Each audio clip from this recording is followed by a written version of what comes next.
Evelyn Westlake had spent years dreaming of a quiet life by the water, away from the endless noise of the city. When she discovered the old lakeside estate listed for sale, something about the weathered boathouse and the way the sunrise shimmered across the lake instantly drew her in. The realtor mentioned it had been vacant for a decade, once owned by an old couple who built much of the original dock network decades ago. Evelyn barely hesitated. She signed the papers, packed her boxes, and moved into her new home by Lake Mirror Pond. The air was crisp that first morning, the kind that carried the scent of pine and promise. She walked along the creaking boardwalk, feeling at peace for the first time in years. Her tranquility didn't last long. The very next afternoon, she noticed a convoy of shiny black SUVs pulling into her driveway. Out stepped a group of well-dressed strangers, their expressions sharp and businesslike. Leading them was a tall man with a clipboard who introduced himself as Mr. Harrow, representing the Emerald Grove Homeowners Association. Evelyn blinked, a little confused, since she hadn't realized her property even fell under an HOA's jurisdiction.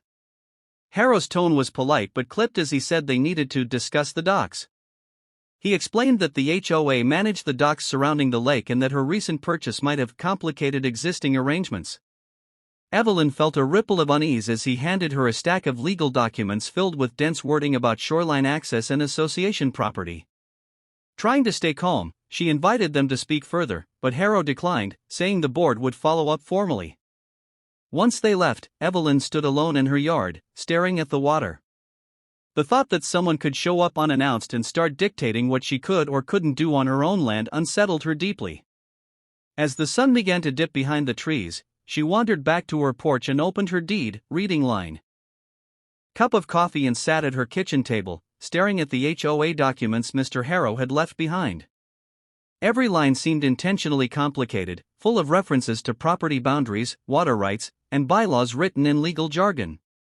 Determined to understand what she'd gotten herself into, she decided to visit the county registry office in town. The clerk on duty, a friendly man named Marcus, recognized the lake property immediately. "Oh, that old boathouse lot," he said, smiling as he flipped through old property files. "Not many people know it's technically independent from the Emerald Grove development." His words caught Evelyn's attention. Marcus pulled out a thick binder and showed her a yellowed survey map from the early 1980s. The lake had been partially dredged back then, and the surrounding land divided into HOA lots except for one parcel that remained private. "That's yours," Marcus said, tapping the paper. "This section of shoreline and the docks built off it fall entirely under your deed." He pointed to a faded clause in the title transfer: "Exclusive literal rights are hereby conveyed to the property owner of parcel 14A. Evelyn's heart quickened. That meant she didn't just own the land, she legally controlled the water access and docks beside her shoreline. Feeling both relieved and indignant, she drove back home and followed the path down to the lake. But when she reached her dock, her relief turned to disbelief. A freshly installed sign now stood beside the boathouse: "Private dock, Emerald Grove HOA members only." It hadn't been there yesterday. Her hands clenched around her phone as she took photos for evidence. Within an hour, 2 HOA board members arrived, a middle-aged woman named Ms. Caldwell and a tall man with gray hair named Mr. Peters. They smiled tightly, pretending their actions were just a precaution. Evelyn calmly explained what she'd discovered at the registry, that the docks by her land were legally hers. The pair excha. The wind picked up that night, rattling the windows and sending thin ripples across the dark surface of Lake Mirror Pond. Evelyn had finally begun to relax after a long day, curled up on the couch with a book and a cup of tea, when she heard something faint through the glass: the low hum of an engine, muffled splashes, and hushed voices drifting from the shoreline. Her pulse quickened. She turned off the lamp and peered outside.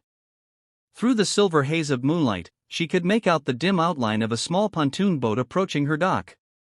2 figures, dressed in dark jackets, were moving quickly, tying off a rope to the cleat she had repaired only the day before. Evelyn slipped on her robe, grabbed her flashlight, and made her way down the path toward the boathouse. The damp air smelled of lake water and pine. She flicked the beam on, illuminating the intruders mid-motion.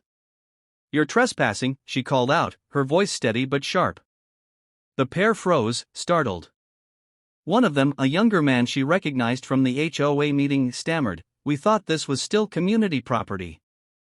The other tugged nervously at the rope, muttering something about just docking for a minute. Evelyn pointed to the wooden post where her new private property sign gleamed under the light. You know exactly what this says, she replied coldly. After a few awkward apologies, they untied the boat and drifted away into the mist, leaving behind only the soft churn of water. When Evelyn returned to the boathouse in the morning, she noticed fresh boot prints on the wet sand and one of her boundary stakes knocked out of the ground. That was enough for her. She drove straight to the sheriff's office to file a report. The deputy listened patiently, jotting notes, and promised to swing by the area more often. Evelyn also emailed the HOA board, detailing the incident and attaching photographs of the damaged stake. By evening, her inbox was flooded with responses, some defensive, OT. The following week brought tension that even the peaceful lake couldn't wash away. Evelyn's quiet mornings were interrupted by HOA trucks parking near her property, workers inspecting shoreline markers, and neighbors whispering whenever she walked by. Then one afternoon, a bright flyer appeared on her mailbox: emergency HOA meeting, discussion of dock rights and community access. Attendance mandatory. The bold red letters made it clear that this wasn't just another neighborhood dispute.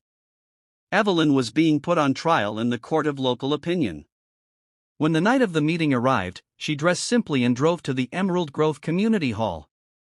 The parking lot was already full, headlights glinting off the wet asphalt as clusters of residents gathered outside, murmuring her name. Inside, the air was thick with tension. At the front table sat the HOA board, Mr. Harrow, Ms. Caldwell, Mr. Peters, and two others. Papers and maps of the lake were spread out before them. Evelyn sat near the back, her heart steady but alert. Mr. Harrow began the meeting with an authoritative tone. We've had decades of shared dock access, he said. Now a new property owner wants to restrict that. We need to decide whether the association should take formal action. Murmurs spread through the crowd, some angry, some curious. When he finished, Evelyn stood, holding up the copy of her deed. Her voice was calm but firm. I'm not taking anything from anyone, she said. The law states clearly that my property includes exclusive littoral rights, the very shoreline and docks your members have been using. I didn't write those laws, but I intend to follow them. A few residents looked uneasy, others scowled openly. One woman shouted, "That lake belongs to all of us." Evelyn met her gaze. Then why didn't your HOA buy this parcel when you had the chance? The room fell quiet. She could feel the weight of decades-old entitlement pressing against her, but she refused to back down. When? Ethan Cole hadn't set foot on his grandfather's land in over a decade. The old truck rattled down the gravel road that used to be lined with pine trees and wildflowers, but now it led to something unrecognizable. Where there had once been open meadows and quiet forests stood rows of modern houses, gleaming white fences, trim lawns, and driveways lined with SUVs. A large wooden sign at the entrance read Silver Meadows Community, managed by the HOA. The sight made his stomach twist. He parked at the edge of what used to be his grandfather's pasture, staring in disbelief. 35 homes stretched across the valley, right up to the tree line near the dam. The dam itself still stood, the old concrete wall dark with moss, holding back the calm waters of Silver Creek Lake. His grandfather had built it by hand in the 1950s, turning the shallow creek into a lake that glistened under the sun. Now, it was the centerpiece of someone else's neighborhood. Ethan approached one of the houses, where a woman in yoga pants watered her flowers. She looked startled when he asked how long the community had been there. Almost 5 years, she said, frowning slightly. The developer said this was unused land. You must be new here. New here. The word stung. He was the only one who had ever belonged to this land. He drove to the HOA office, a converted model home with glass doors and a sign that read Brian Huxley, President.